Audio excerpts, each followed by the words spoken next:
Hey everybody, thanks for tuning in. This is for Navia Drapt. It's a collectible miniatures game. It's almost played like chess, and it's made by Bandai, and it's a smaller chessboard, and each piece is unique. You have cards for them. Each piece has a unique move, and it's actually quite good. When they released this, it's a defunct game now, so they're not releasing new ones. But originally they had two starter sets. I already did a video on starter set 1. This is for starter set 2. It gives you everything in the game for one person. You need to have both to actually play a game, and it's a 2-player game just like chess, and it comes with some great miniatures. There is some expansions worth about I don't know, 35 extra miniatures in which you can purchase separately, and they were in random booster packs too, and they had the cards and the minis, and then you can actually add them to your game.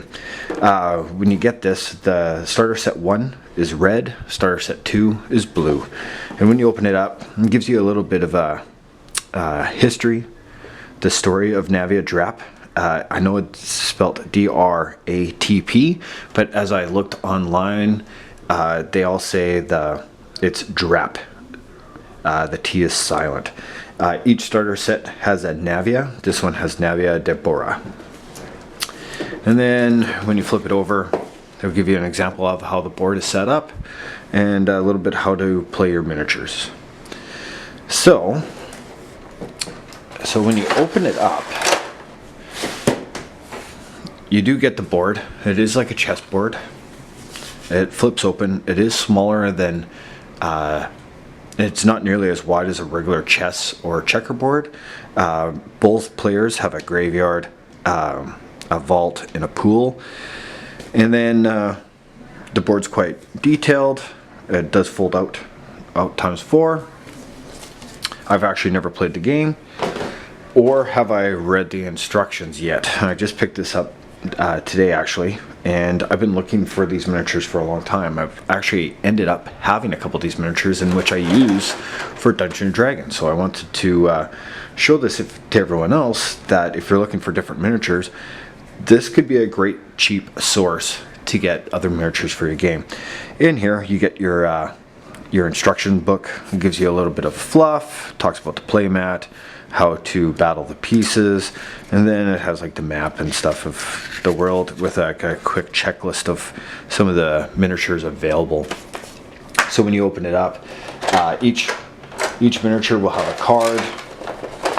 There's a card that matches each one, and on there it will say the name of the character. I think that's the point value, what they move, what they can do. That matches the little dial on the character, and then it also gives you a little flavor. Navia guard, on the turn you drop, switch the position of 2 of your own battle pieces on the battlefield. So it's almost like their little special abilities. And another thing, I think these are like almost done like with mana. You get the 1 amber, you get some clear crystals, and then you get blue.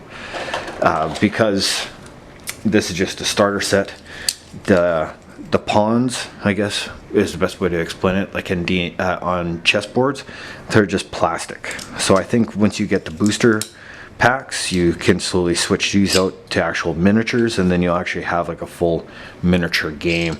But because it's a starter set and there's already 7-8 miniatures, this is a way for them to introduce more booster packs and more miniatures to the game.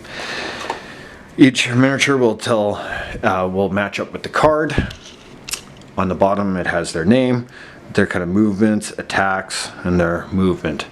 But I wanted to show everyone, if you're looking for other miniatures, even if you play Numenera or let's say Dungeons and Dragons, that this is a great source for extra miniatures for your game. Before I continue, what I did miss on that first video is a size comparison. So this is a human barbarian from Dungeons and Dragons, and then this is like a horned goat beast, and I wanted to show at least what the size difference was, so if other people were interested, at least I'll have an idea. and they're actually very finely detailed, and they're stuff that no one's ever actually seen. So where you have some of your people at your table, if you throw down an elemental, just because they've been playing for so long, and you can't fault them on that, they recognize what a elemental miniature is, and even if they try and roleplay not metagaming, it's just hard not to, because you've just always had them in all your games.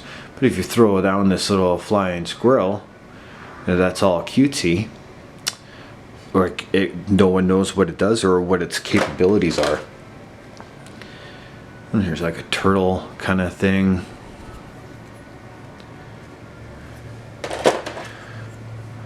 I don't know, but some of the sculpts are actually amazing.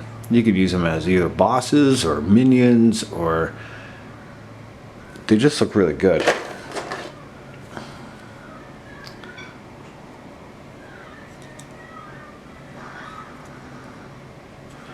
And then out of the set, your Navia is the only miniature that actually comes in the set painted, and it's an anime girl. I don't know what game you'd be able to actually use her for, so I don't think I can actually remount her and repurpose her for Dungeons & Dragons, but it's nice that they at least added one painted miniature to the set.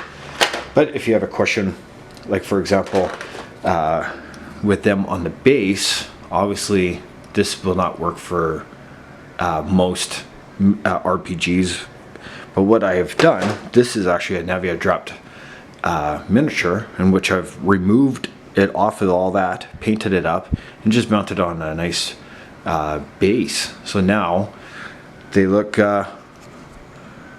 pretty good for your tabletop. And there's a little size comparison for you. But if you're looking for miniatures, or maybe even a game to try, this is Navia Drapt, and there's lots of information, and thanks for watching.